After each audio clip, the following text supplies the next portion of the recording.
Well, good evening, ladies and gentlemen. I'm Bruce McDonald, and this is the Talamanca Review. Let me just get my microphone up and going here. A little bit more volume. Hang on a sec. Yeah, it's not quite there yet. Okay. Sorry, I should have done this before, but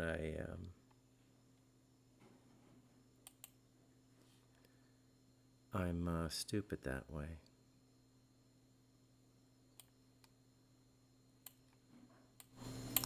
There we go. Yeah. Super loud now. Okay, there we go. There we go. There we go. There we go. Okay, good evening. Afternoon. What time is it? It's 5:31 p.m. Mountain Time. And I'm Bruce McDonald, and this is the Talamanca Review. And I thought I would do something at an earlier hour today. I just have the time, and I had something on my mind reflected in the title, which is Sunset in the West. Now, before I get into this, I'm just going to start with a little diversion, as is my norm, as is my custom, right? I tell a story or something like that. I go on a little walkabout. I wonder if any of you are familiar with a television and movie writer by the name of Taylor Sheridan. If you don't know him by name, you certainly know him by product. It would be almost impossible to miss the guy now. He's been in so many places. He started out as, the first time I saw him, and when he was starting out in his career, he was the deputy sheriff in the Sons of Anarchy, if you remember it. So the sheriff was the old bald guy who played Wild Bill Hickok's sidekick in Deadwood from going back to 2001. I'm speaking to TV aficionados now, okay? But there's a lot of TV aficionados now because there has been so much, I would say almost Shakespearean level writing. And there's a reason for that. Okay? It has to do, in my opinion, speaking from intuition and insight, it has to do with a kind of disclosure relating to the time that we're in. I would say it started with The Sopranos. It started with David Chase and The Sopranos in the late 90s. And we entered into what I would call a television golden age, in which television actually surpassed cinema and going to the movies for quality writing, quality acting, and quality drama. Okay? Now, I'm not including the stuff from the 90s in this. That was the end of the same old crap. Okay, so here you've got Friends, you've got Seinfeld, and all of those big shows from the 90s. That was the old formula. Okay? I mean, Seinfeld may have changed it at a content level a little bit, but it's basically the Jeffersons, Archie Bunker. It's basically the same kind of sitcom that we got accustomed to in the 70s and 80s, starting with Happy Days and stuff like that. Nothing really stellar about it, except they broke a few boundaries in terms of content, and it was enjoyable for those who liked it. Almost horrible to look back on it now. They threw the entire Seinfeld canon up on Netflix, and every once in a while, by once in a while I mean like once every 6 months, I crack one of them open, and I can't sit through an episode. And mind you, I was never a huge fan. And I was never a huge fan of television. I never used to watch television till the turn of the millennium, when HBO entered the game. And that kind of drew me in because as a writer, I was fascinated by the quality of the writing. And you go back and you watch the series that they did on HBO from about whenever The Sopranos started, which I think was about, I don't know, like 98, 99, right at the turn of the millennium. And it set the bar for a new kind of television. And HBO just machine gunned out a few extraordinary television series. Another one was Oz, about the Oswald Maximum prison, which gave J.K. Simmons his big break. And you see him everywhere now. He's Santa Claus in the big red one with The Rock and Chris Evans. It's just out this Christmas. That's J.K. Simmons. He's done some really good work. He's a fine actor. A lot of the stuff he gets thrown into now, he's just a character actor. He's just hamming it, right? Which is what they all end up doing. They all just end up hamming themselves.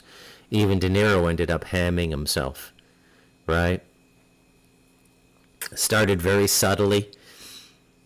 And, you know, I rewatched the two movies that De Niro did that sort of broke his mold. One was Ronin, and he'd never done an action film before. He was always like, you know, Francis Ford Coppola, Don Corleone in The Godfather 2, Jake LaMotta, The Raging Bull, Travis Bickle, Taxi Driver. He was the most serious and intense method actor of the 70s and 80s, Robert De Niro. But toward the 90s, he started to break. And he did these two movies, and one was Midnight Run with Charles Grodin, which was his first comedy. And it's actually a good movie if you get a chance to watch it.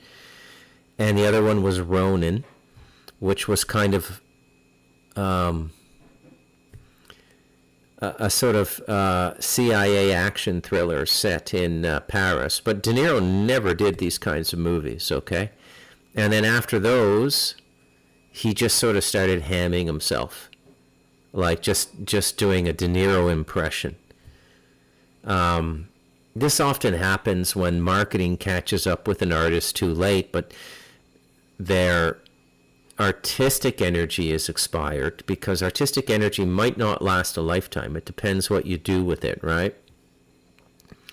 But their commercial viability is still there. So everybody, they got this great new movie coming out with Robert De Niro. You go and you see it and you go, that's not a Robert De Niro movie. And then they start hamming themselves. But I digress, as I usually do on the Telemanca Review. And if you keep watching me, I'm going to just assume you enjoy the digressions. And so what happened was TV just went through the roof. And TV became it. And a lot of it had to do with circumventing the FCC, the Federal Communications Commission, about what you could and could not do in a TV series. And they circumvented the FCC by creating subscriber television. So this is Showtime, this is HBO, this is Netflix. It's all subscriber TV now. It's Apple TV, it's Hulu, it's Peacock, it's Amazon Prime television and movies. Everybody's got a movie studio now. Have you noticed this? It's like something billionaires pick up, multi-billionaires pick up just to, I guess, hang out with Hollywood people. All right, Bezos has got one. Tim Cook's got one at Apple. Everybody's got a streaming service now. And because these are direct to consumer contracts and not publicly accessible to somebody who does not pay a monthly fee to subscribe to it, like HBO or what have you, HBO Plus or Max and all this stuff, it sort of became like a movie theater where you just get the rating. Okay, this is X-rated, and you can go and you can watch it, right? But it's on your TV. You don't actually have to get out of the house, drive to a movie theater, park, pay for a ticket, stand in line to get popcorn and a soda, and then sit through a 90-minute or a 2-hour movie. So they brought cinema and they brought entertainment to the home. And for my money, the show that did it all was The Sopranos. And it's a brilliant television show. It is Shakespearean. Okay? It's that, and there's this, and these are not bad shows. When I say I watch TV because in the time we live, it's art. All right? I'm 58 now, but until I was about 40, late 30s, 40, I never watched TV. Hey, Bruce, did you see Cheers last night? What's Cheers? Hey, Bruce, what do you think of season 3 of Friends? What's Friends? Bruce, have you seen Seinfeld? They're in their 5th season. No, never seen it. I did not watch TV. I hated TV. It was like it was almost like degrading. That's how I felt about it. But we're in a TV renaissance now.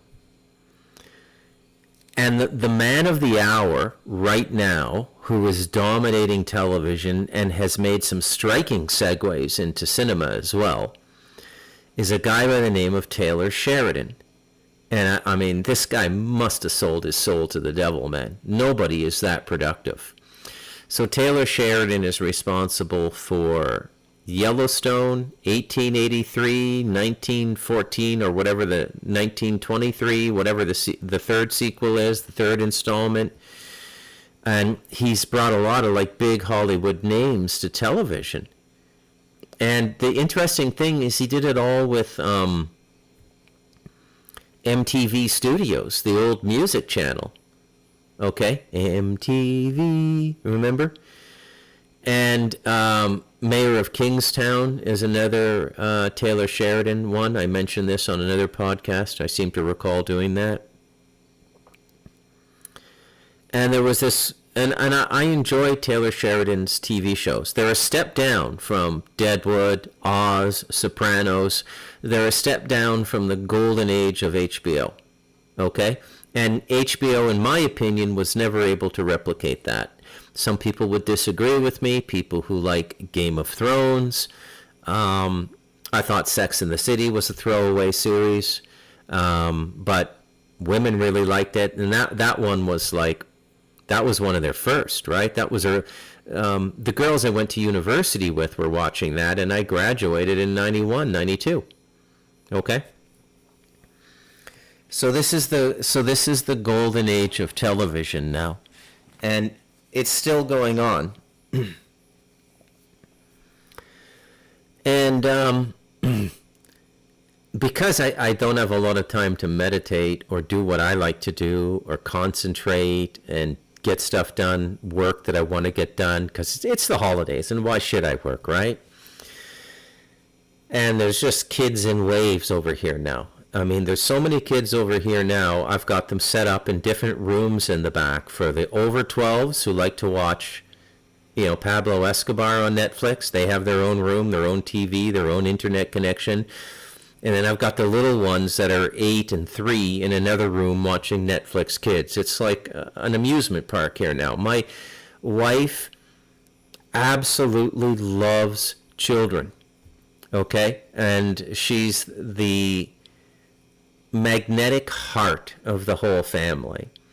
So when the kids come up to the mountain, or the kids that live at the mountain, they stay here, right? And I feel sometimes, I guess, a little bit guilty about that, because they're not even spending time with their parents. Like my 2 nephews, their dad lives right across the road from me. Take about 15 minutes to walk to his house. You can't go through the field. There's a cow fence and a bunch of stuff, but you leave my house, go down the driveway, do a U-turn, walk down the road, walk to the entrance of their house, and walk up. It takes about 15 minutes. It might be 1,000 meters. It might be a kilometer. And his two sons are spending all their time here. And the third son is 19 now, so he's off doing his own thing. He's working at a bar in the city, further away and stuff. So, but the two young ones are like 14 and 12, Nene and Jekyll, and they've been here like 10, 11 days now. And now I got another group of the younger ones here now too. And so it gets a little it's funny because I got a full warning about this in meditation, and I was told by what I call spirit, which is the deepest part of my being, which can communicate with me. And I call it spirit, okay? And it speaks pictographically and intuitively. And spirit says, look, no matter what happens, don't react. And whatever you're asked to do, do it. Don't complain about money. Don't complain about anything. I went, okay. And spirit knew what was going to happen at Christmas, because this Christmas,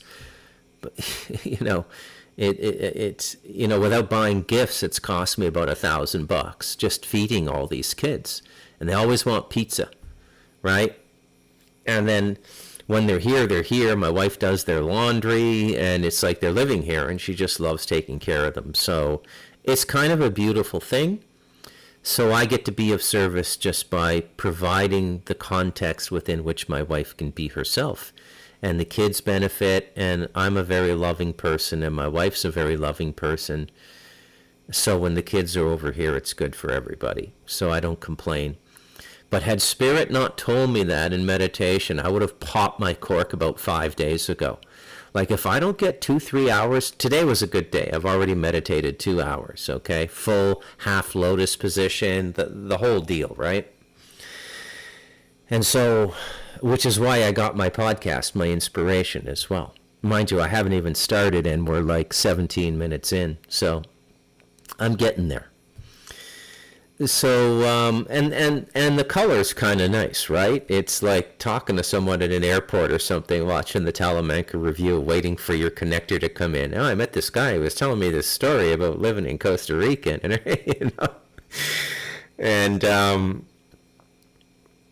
so there was this one new Taylor Sheridan series that I haven't seen. It's called Lioness. Some of you may know of it. And by the way, Taylor Sheridan also wrote Sicario with Josh Brolin and Benicio del Toro. Star-studded cast about the CIA battling the cartels at the Mexico border. And Lioness is very much about that as well. It's about a CIA, and these shows are like, I swear to God, they're cleared by the DOD. There's no way Sheridan is making all this shit up. This is like how it goes down.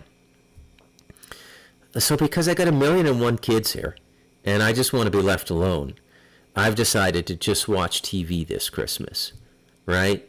Other than, sharing my meals with the kids, and at night I might tell them a story. They love my stories. I got to be careful which stories I choose, though. That podcast I did, A Simple Ghost Story?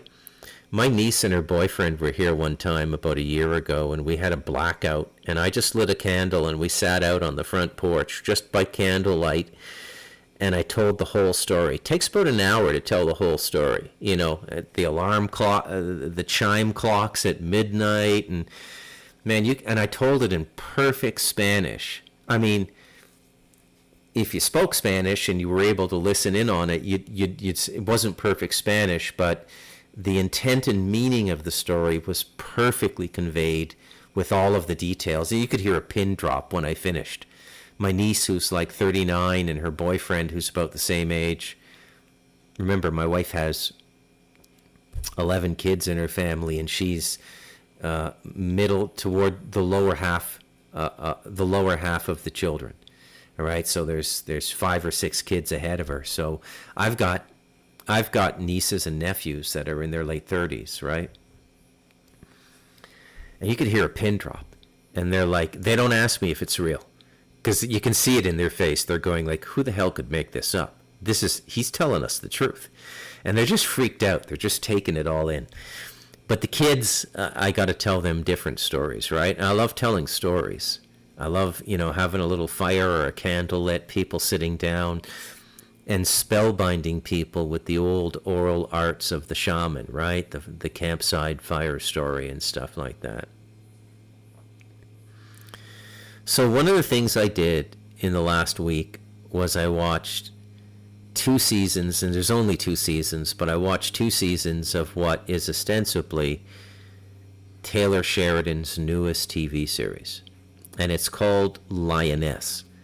And Lioness is a CIA program that uses female military personnel to infiltrate and exfiltrate from complex situations and kill a target, an assassination, and exfiltrate, get out. So infiltrate and exfiltrate.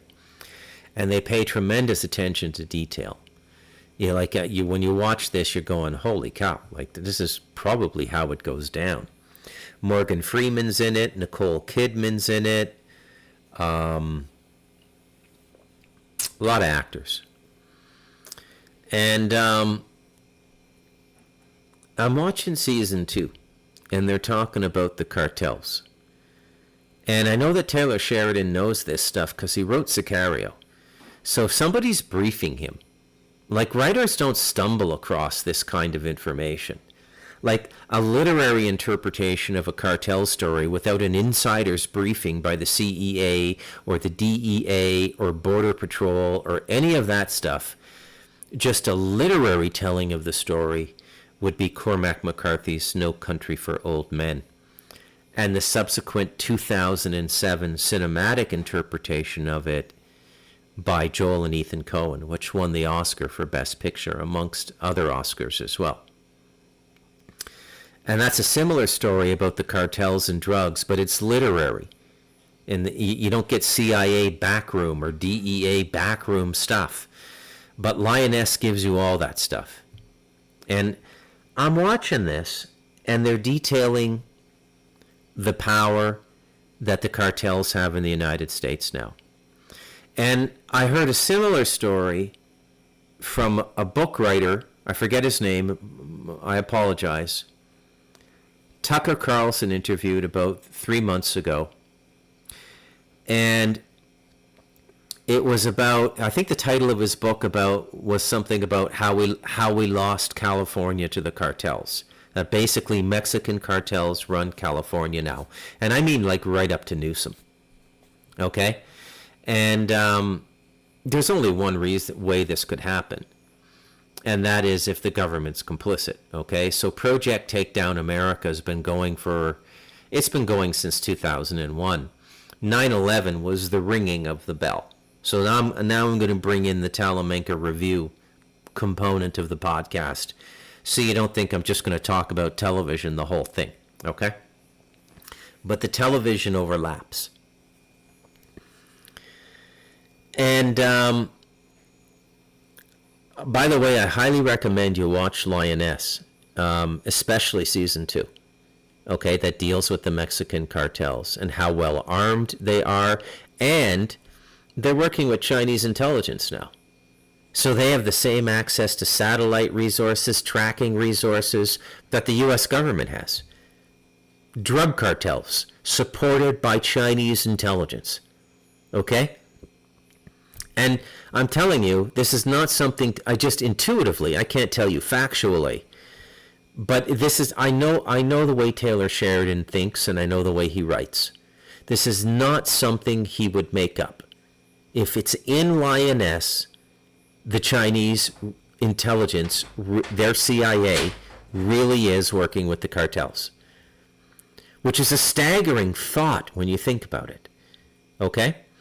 And then I immediately, because of my Western chauvinism, and I have Western chauvinism, because everybody is chauvinistic toward the culture they're raised in.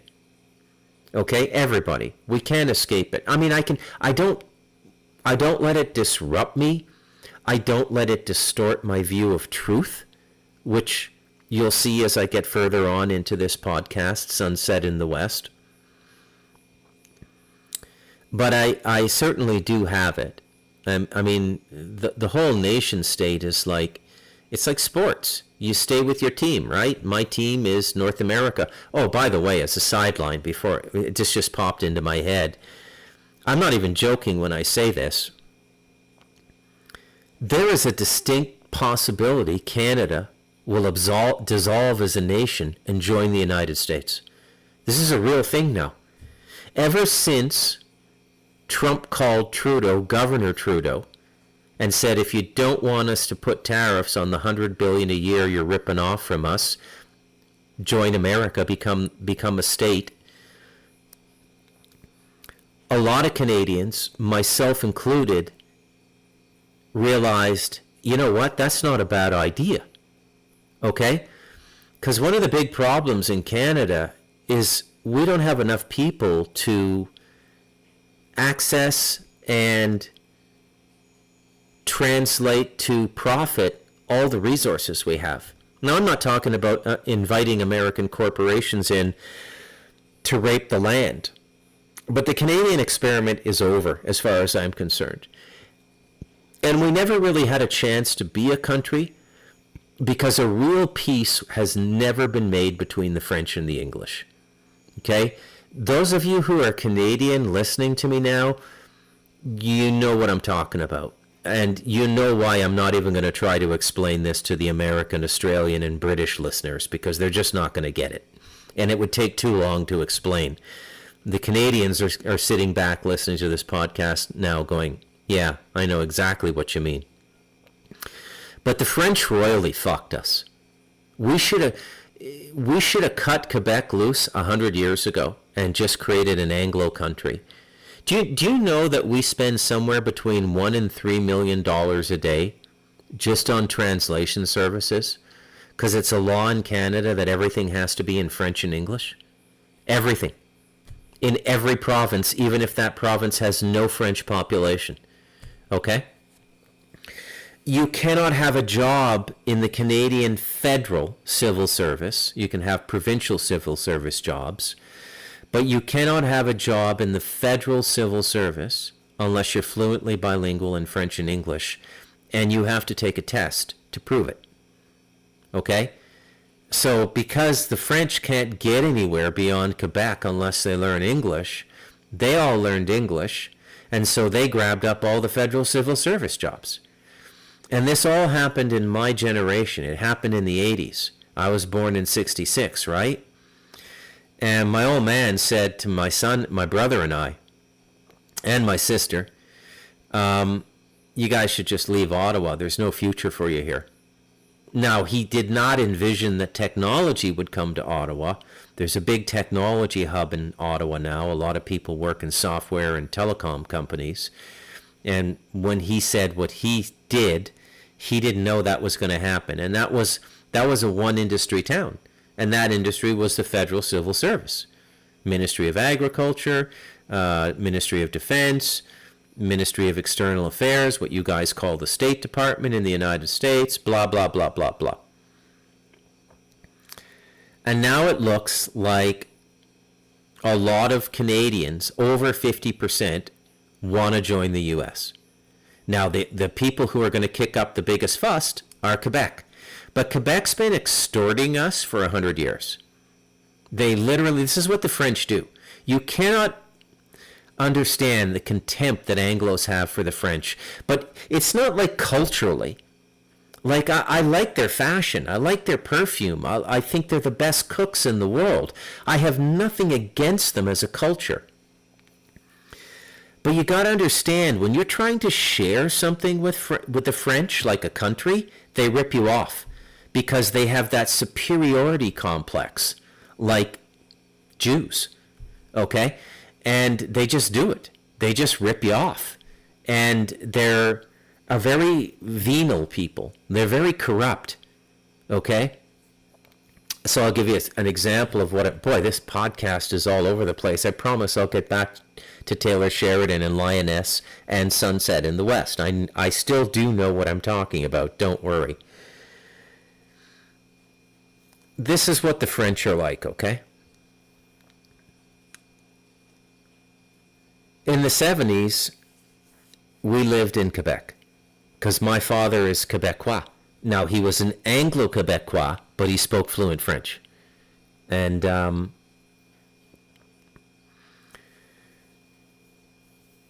there was a rash of robberies in our neighborhood, which was just across the Ottawa River from Ottawa. So a lot of people who work in the nation's capital, Ottawa, actually, which is in Ontario, actually live in Quebec because there's just a river that separates the two provinces. And you can commute from Quebec to Ontario to work. You can drive in about 25, 30 minutes with traffic. It's not a big drive. So we lived in Quebec for the first 6 years of my life, which would have been till 1972. And then we moved to Ontario. And we lived in a community called Aylmer. I remember it well. I still have very vivid memories of it. And there was a rash of robberies in our neighborhood. And there were people who went on vacation. And what was discovered was everybody who got robbed reported to the police that they were going on vacation, and please keep an eye on my house. We'll be away for 2 weeks. Here are the dates. Here's the security code. Here's everything. And then the cops would go rob the house while they were on vacation. It was the cops robbing the house.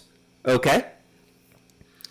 And that is the perfect metaphor for French culture. They're very venal people. They're very corrupt people. It's almost like Mexican level corruption, the French. Okay? And because nobody ever wanted Canada to break up, and they know it, the French know it, they held our feet to the fire.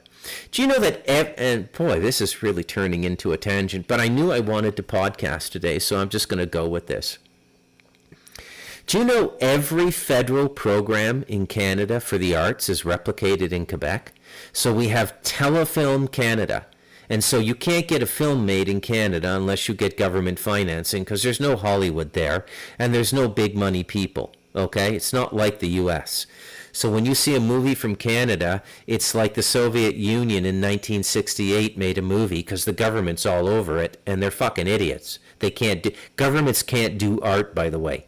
Because why? Because governments don't have a heart, and art comes from a heart. Okay? So they have Sodec in Quebec, which is a replication of Telefilm Canada specifically for French language films.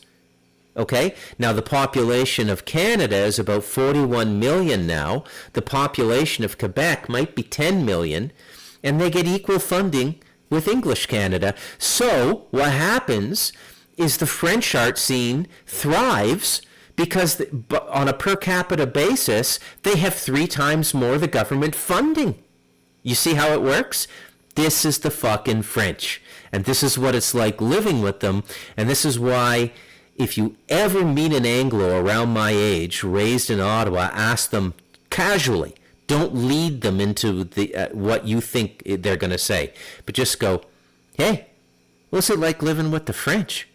And you'll hear something up. If they know you well, you're having a beer around a campfire or something, they'll unload the way I just have in this podcast, okay?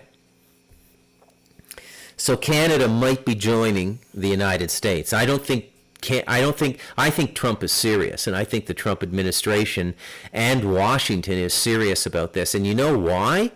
I think they've lost all faith in Canada as a secure border, and they don't want to watch 2 borders. And there's another big reason as well.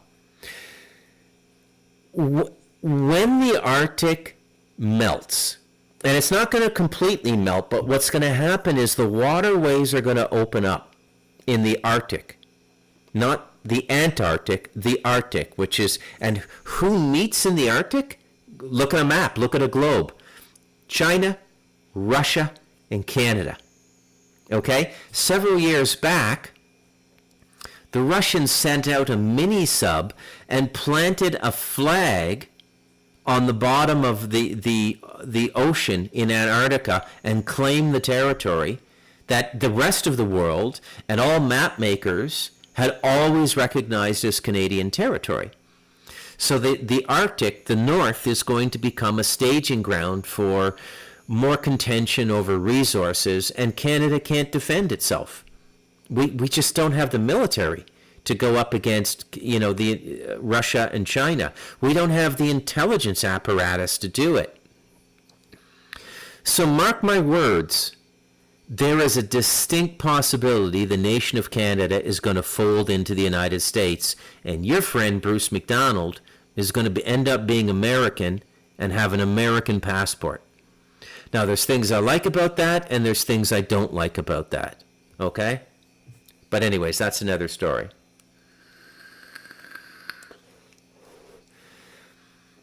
So I'm watching this Lioness show. And I'm looking at the power that the cartels have. And, I mean, they're into a lot of dark shit now, but they made their bones on coke, right? I mean, go back and watch Narcos on Netflix and Narcos Mexico about how the whole thing started, okay? These are multi-billion, if not trillion-dollar empires now, the cartels, okay? And they're ruthless and they're completely immoral. Now you say, is that an indictment of the Chinese? That the Chinese intelligence is working with the cartels? Well, make a short list of the various groups around the world the CIA's worked with and ask yourself who's more or less moral. You see, we live in a time where there are no more protagonists. Nobody has the moral high ground anymore. Nobody. If you think the West has moral high ground, you're just deluding yourself. You live in a fantasy and you're watching too much bad television. And I will say, make this one criticism about Taylor Sheridan's television work and his movies, if you've seen Sicario. They're very jingoistic, which means slavishly faithful to American patriotism. Okay? Not giving us a realistic Dostoevskian style moral landscape where this is what's really going on morally. But here's the epiphany I had. And here's what leads into the title of today's podcast, Sunset in the West. I'm watching this and a little voice says in my head, as I'm getting up to like episode 8, there are eight episode seasons, and Lioness has 2 seasons now.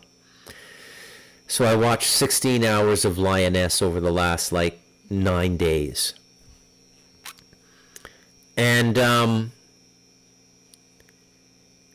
it struck me, just as plain as day, and I had never seen it so clearly before.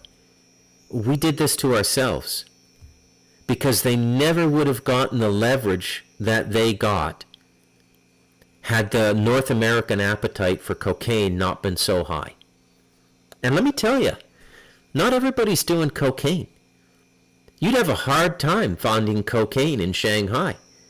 And if you got caught with it, you might get the death penalty, because they know how drugs corrupt a society. Chinese aren't stupid. You can't find street drugs in India. Why is it that these ancient societies have not let their moral guard down? Can we even say we're a nation anymore when people no longer think about the ramifications of their actions beyond their own pleasures? Is this not a contributing factor as to why the West is collapsing? Because we don't give a shit anymore. I grew up being a fight fan, boxing. My old man loved boxing. Me, my brother, and my father would sit around on Sundays, and back then, this is like 70s and early 80s. Yeah, mainly the 70s, when I was from about 9 to 14. I was 14 in 1980. We used to watch ABC Boxing on Sundays, and they would do amateur boxing, and it was a big sport on television back in the day. And my brother and I boxed. I mean, we never got really in a ring except to spar. I never went into tournaments and Golden Gloves or anything like that.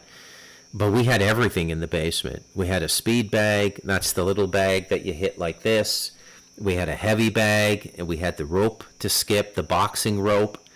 and we had sit-up boards, and I did all the exercises and training of a boxer, which made me an absolutely lethal 16-year-old on the street, as I describe in that book there, The Devil in Us. I'm not joking when now I'm just an old man, right? A kid could beat me up now. I'm not a tough guy at all. Nor do I want to be, nor do I aspire to be a tough guy. But when I was a kid, oh my God, you couldn't see my hands move. They were so fast. I had thousands of hours of training. And we followed boxing really closely. And boxing in the early 80s, just before I got kicked out of the house, it went through a golden age that has not been repeated. And it happened in the welterweight division. You had Roberto Duran from Panama, you had Tommy the Hitman Hearns from Detroit, and you had Sugar Ray Leonard, an American. I forget what state he was from. I think some like Alabama or something like that. But these are three of the best boxers who've ever laced on gloves in the sport, in any generation of boxers. It was a golden age of boxing. And you'd see champs come and go, right? I watched Ali fade out, I watched everything there was to watch in boxing. And what I learned from boxing is the most dangerous boxers are the hungry ones. And the hungry ones are the ones who haven't summited yet. And summiting, a metaphor for climbing a mountain to the top, summiting Everest, summiting in boxing is getting the belt, okay? Getting the WBA belt or whatever, one of the big belts, okay? And becoming a world champion. And they're the ones that wake up at 4 o'clock in the morning, do the 20 kilometers of road work before 6:30 in the morning, and then train all day in the gym. And it's kind of like the Rocky movie, where when he gets his shot and he starts getting up at 4, 5 eggs, and then you start with your wind work, you start running. And those are the hungry boxers. And when a boxer becomes a champion, first of all, you got to wait to be champion.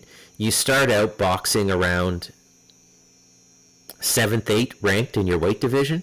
Once you go pro, you do some club fights, and then if you nail it in the club fights, knock out or TKO your opponents, you don't want to win on points. You want to knock them out or TKO them, meaning that technical knockout, meaning they're bleeding so badly they can't go on and the ref calls the fight. Or they're unable to defend themselves properly, the ref can see it, calls the fight. That's a TKO. You don't actually get knocked unconscious, but you're knocked out by boxing rules. You start out with the club fights, and then you do really well, and then they'll put you up against somebody who's ranked, and the ranked person will usually be in the top 5 of that weight class. And then you got to mincemeat 3 or 4 of these guys, and then you get your title shot. Okay? And if you win, you're the new champion of that weight division. Well, what do you think happens? It takes a little while for anyone to follow you up that hill to challenge you for the title. So you might not have a title defense fight for a year, and you're now a millionaire, because boxing paid very well back in the heyday. It still does, if that Jake Paul-Mike Tyson fiasco on Netflix is any indication. They each got like $20 million. That was a farce of a fight.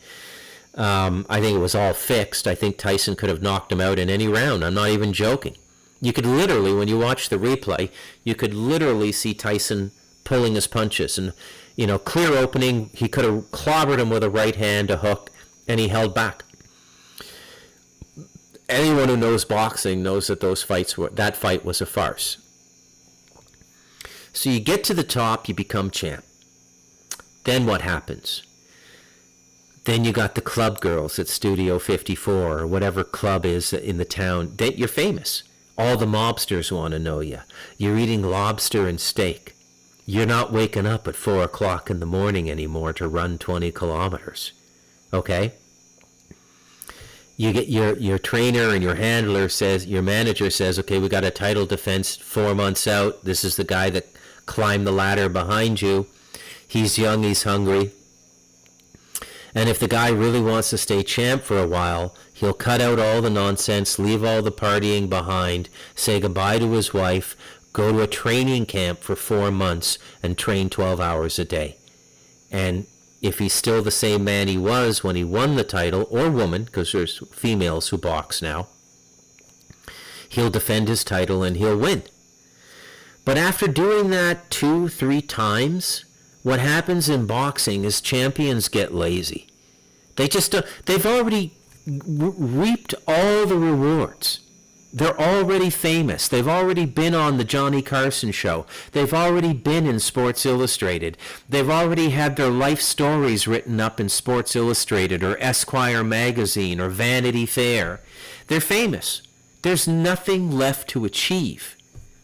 And eventually, they don't know when to quit, and they get the living shit kicked out of them by a guy who comes up the hill, knocking out all contenders, hungry as he can be, because he's never had the Victoria's Secret's blowjob. He's never had the lobster and steak. I don't mean to be vulgar, but if you watch the Talamanca review, you know I'm a bit vulgar at times, and I like to simplify my language and simplify my concepts so you know exactly what I mean. So the guy comes up and he just toasts the champ. And the champ can never really get that title back. Okay? This is the sunset in the West. Okay? Look at our universities. Who's going into all the STEM programs? Science, technology, education, medicine? It's Indians. It's Chinese. It's Arabs. Okay? Still a lot of Jews, because their mothers won't let them live in peace unless they apply themselves fully. But the Jews have been fairly fetid in the West as well now, too. They're fat and lazy now like the rest of us. The only thing they pay attention to is making easy money on the money they already have through investing. And this is the sunset in the West. This is the moment we're in now. We don't have anything. And the proper thing for a champ to do at this stage in their career is say, look, I don't have the heart for this anymore. I do want to go live in an earthbag house and just write books I love to write, not worrying about whether they make enough money to pay an $1,800 or $2,200 a month rent in Toronto. I just want to live my life and do what makes me happy. I don't have the discipline to train this hard anymore. Okay? And this is why a lot of the H-1B visas are coming in. This is why Trump's going to, although he wants to shut down the border to all the thugs from Guatemala and Honduras, I was going to say El Salvador, but El Salvador took care of all its thugs. This is why he's going to shut down that kind of immigration, but he's actually boosting H-1B, which is a very interesting twist on an immigration policy, right? So we're just not hungry anymore. We don't want it anymore. We don't raise our kids with discipline anymore. I did, but I'm a fucking hard ass. You know, you've read my life story. I raised my son with the desire to go out and do stuff. All right? And he does. He'll have his own company in construction by 30. He's 27 now. Okay? He's already quoting his own jobs, and that's when you go from $40 an hour to, $5,000-$7,000 a week. But you may not be working every week for the first 3 years you build your company, but by the time the quickest way for a white person to become a millionaire now, starting from nothing and doing it legitimately and productively, meaning not Bitcoin fucking trading or inventing an app, like Uber or something like that, is construction. Now, if you've got kids and they don't know whether to go to university anymore, and your son played sports growing up and he's got a strong back, say, go into the trades, man. Okay? Spend a decade learning them from 18 to 28, and then get your own company by the time you're 30. Find some mentors, because all the money's in construction now. Okay? Let the Indians and the Chinese have the H-1B visas, because all the salaries for those jobs are coming down, because the one thing we still have in the West that nobody else has is we're more creative than other societies. And it has to do with the systemic thinking in us, which is rooted in freedom and creativity and self-expression. And no other society has it to the degree that we do. So all they can do, which is a kind of a pantomime of the negative force, is mimic. Okay? So they mimic success by going out and getting a degree where people have been successful for the last 15, 20 years, like computer science. Okay? And that's the way it's going to go. But the guy who goes into construction is actually going to end up making more money than the guy in the computer science job. Sunset in the West. I hope I explained myself well enough without boring you with too much television talk. Take a look at Lioness, especially Season 2, but you won't understand Season 2 very well unless you watch Season 1. I am Bruce McDonald, and this has been the Talamanca Review. Merry Christmas. I might do another podcast later tonight. I got a lot of energy. I'm back into my meditative cycle, which creates creative fluidity. So I might come back on and maybe do a call-in show later tonight. But you scaredy cats never call in, man. So why should I do a call-in show? Anyways, peace out. Have a nice, the 27th of December 2024.